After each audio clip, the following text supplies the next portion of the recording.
ஜாதகம் பார்ப்பதில்லைன்னு உங்க சமுதாயத்துல சொல்றாங்க இல்லைங்களா? அது அந்த காலத்துல இருந்தா என்னன்னு தெரியல. இப்ப நாகரிக காலத்துல அதிகப்படியாக உங்க சமுதாயத்தை சேர்ந்தவர்கள் பார்க்க ஆரம்பிச்சுட்டாங்க.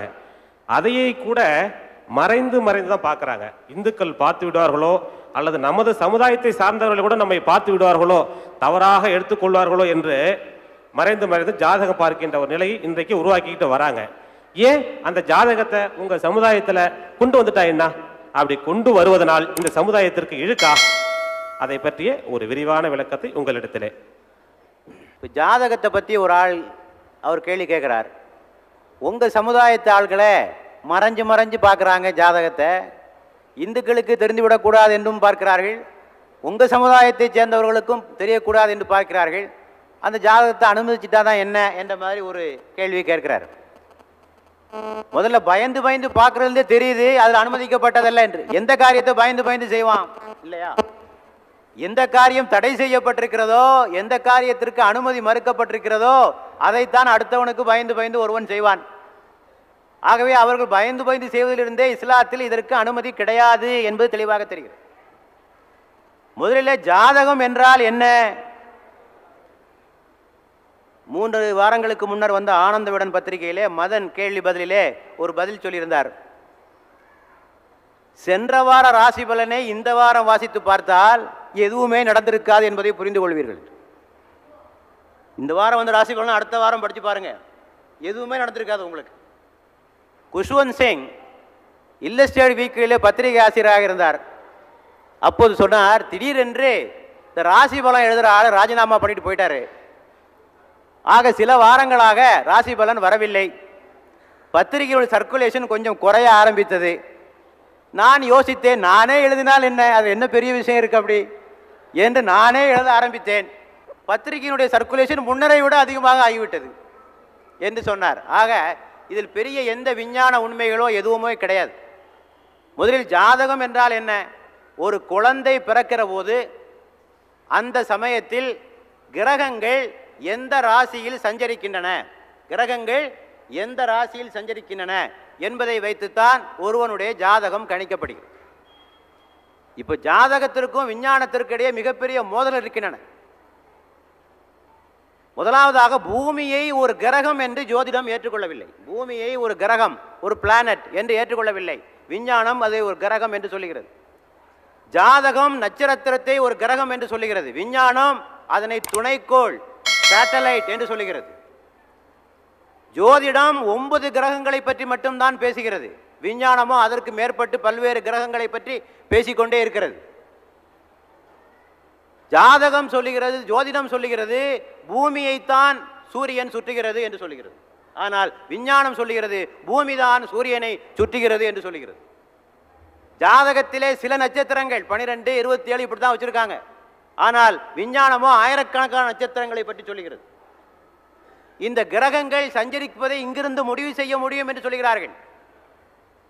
பூமி, சூரியன் எத்தனையோ கோடிக்கணக்கான மைல்களுக்கு அப்பால் இருக்கிறது. சந்திரன் எத்தனையோ கோடிக்கணக்கான மைல்களுக்கு அப்பால் இருக்கிறது. இங்கிருந்து கொண்டு எப்படி கிரகங்களுடைய சஞ்சாரத்தை எப்படி தெரிந்து கொள்ள முடியும் என்ற கேள்வி எழுகிறது. இப்படி பல விஷயங்கள்லாம் இருக்கு. இதுக்கெல்லாம் விளக்கம் தர வேண்டும். அடுத்தபடியாக இவர்கள் பின்னால் வரக்கூடியதை முன்னால் சொல்ல முடியும் என்று சொல்லுகிறார்களே. கல்கத்தாவிலே ஒரு மாநாடு, ஜோசியர்களுடைய மாநாடு நடைபெற்றது. அங்கே சில பகுத்தறிவுவாதிகள் சென்றார்கள். ஐயா, ஒரு 5 தலைவருடைய பேரை சொல்லி இவங்கெல்லாம் எப்போ சாவாங்கங்கிறத இந்த கவரில் எழுதி போட்டு கொடுங்க. நம்ம உடைக்க மாட்டோம், இப்போ ஒன்றும் உடைக்க மாட்டோம். அந்த ஆள் இறந்த பிறகு தான் உடைப்போம், அது வரைக்கும் உடைக்க மாட்டோம். நீங்கள் எப்போ சாவாங்கங்கிறத கொஞ்சம் முன்னாலே சொல்ல முடியுமா? அவங்களால சொல்ல முடியாது.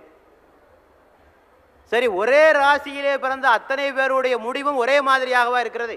ஒரே ராசியிலே பிறந்த அத்தனை பேருடைய முடிவும் ஒரே மாதிரியாகவா இருக்கிறது? ஒருவர் ஆராய்ச்சி செய்தார். இந்தியன் எக்ஸ்பிரஸிலே வந்த தகவல், ஒரே மாதிரியான முடிவுகள் ஏற்பட்டவர்களுடைய பட்டியலை தயாரித்தார். சிறு வயதிலேயே தாயை இழந்தவர்கள், திருமணமாகி சில ஆண்டுகளிலேயே மனைவி இழந்தவர்கள் என்று ஒரு பட்டியலை தயாரித்து, இவருடைய ராசியெல்லாம் ஒரே மாதிரி இருக்கா, ஜாதகம் எல்லாம் ஒரே மாதிரி இருக்கான்னு பார்த்தா இல்லை. இப்போ பூகம்பத்திலையும் சுனாமிலையும் ஒரே சமயத்தில் லட்சக்கணக்கான பேர் இறந்து போறானையா, அவ்வளோ பேருக்கும் ஒரே ராசியா? இப்படியெல்லாம் பல கேள்விகள்லாம் கேட்க வேண்டியிருக்கு. ஆகவே இஸ்லாம் மிக தெளிவாக இதிலே சொல்வது என்னவென்று சொன்னால், நாளை நடப்பதை இறைவன் தான் அறிவான். குர்ஆனிலே ஒரு வசனம் இருக்கிறது, நாளை நீங்கள் எவ்வளவு சம்பாதிப்பீர்கள் என்பதையும் நீங்கள் எங்கே மரணமடைவீர்கள் என்பதையும் இறைவன் தான் அறிவான். நபிகள் நாயகத்தை பார்த்து இறைவன் சொல்ல சொன்னான், நபியே நீங்கள் சொல்லுங்கள், மறைவானவற்றை பற்றிய ஞானம் எனக்கு இல்லை. யார்? நபிக்கே இல்லை, ஒரு இறை தூதருக்கே இல்லை.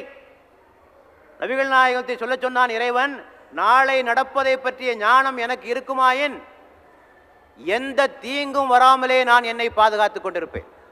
எந்த தீங்கும் வராமலே நான் என்னை பாதுகாத்துக் கொண்டிருப்பேன். நபிகள் நாயகத்துக்கு பல கஷ்டங்கள் வந்தது, பல சோதனைகள் வந்தது. ஆக அவருக்கு தெரிஞ்சிருந்தால் அவர் காத்திருப்பார், தன்னை காத்துக் கொண்டிருப்பார். இன்னும் நபிகள் நாயகம் சொன்னார்கள், யார் குறிகாரர்களுடைய பேச்சுக்களை நம்புகிறார்களோ அவர் என்னை சார்ந்தவர் அல்லர், அவர் என்னுடைய மதத்தை விட்டு வெளியே போயிட்டார் என்று நபிகள் நாயகம் அவர்கள் மிக தெளிவாக சொல்லியிருக்கிறார்கள். நபிகள் நாயகம் செல்லுகிற போது சிலர் கவிதை பாடினார்கள், நாளை நடப்பதை அறிந்தவரே என்று சொல்லுகிற போது நபிகள் நாயகம் சொன்னார்கள், நாளை நடப்பதை நான் அறிய மாட்டேன், இறைவன் தான் அறிவான் என்று மிக தெளிவாக சொன்னார். ஆக எதுக்கு இதெல்லாம் நம்பிக்கை வைக்கணும்? ஜாதகம் பார்க்கறதை விட மனப்பொருத்தம் பார்க்கலாம், குணப்பொருத்தம் பார்க்கலாம் இல்லையா? ரெண்டு பேருக்கு எல்லாம் மனப்பொருத்தம் தான் பார்க்கணும். ரெண்டு பேருடைய மனமும் ஒத்து போகிறதா, ரெண்டு பேருடைய குணமும் ஒத்து போகிறதா? ஆக குல பொருத்தமும் வேண்டாம், ஜாதக பொருத்தமும் வேண்டாம், எந்த பொருத்தமும் வேண்டாம், ரெண்டு பேருக்கு மனசார ஒத்து போகுதா என்பதைத்தான் பார்க்க வேண்டும்.